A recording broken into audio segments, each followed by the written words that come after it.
given the solid financial footing that iRobot's in, this pretty solid cash pile. I think it's about $135 million, no debt.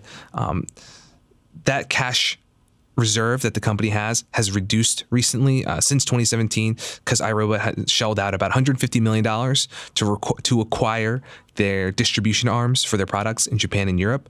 I think that was a right move, given it has allowed the company to control the marketing, the messaging better for these international markets. I think they've improved some of their volumes there and also their selling prices there as a result of those moves. And the cash flow that this company is generating is sufficient to sustain its R&D spending. And that's going to be, again, really essential for a tech-focused consumer products business like this.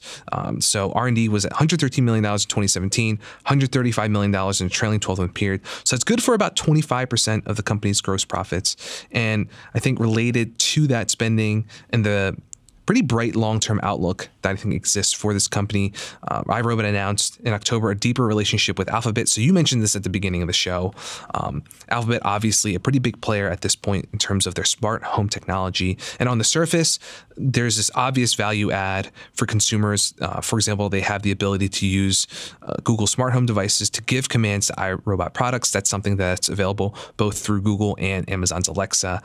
But as smart home solutions just become more and more prevalent in homes, I visited some friends in your neck of the woods in North Carolina a couple weekends ago, and I was pretty impressed to see that they have all of their security, kind of their HVAC system, and all these other elements in their home that they purchased recently already integrated into kind of a smart home apparatus.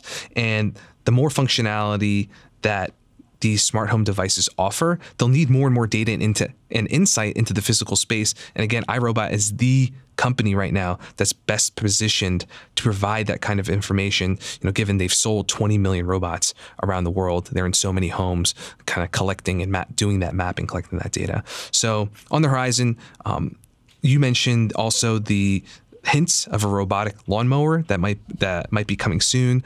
There's the greater adoption of the Brava that we've talked about. I think a strong holiday season will also be in the cards for the company thanks to the new product launches.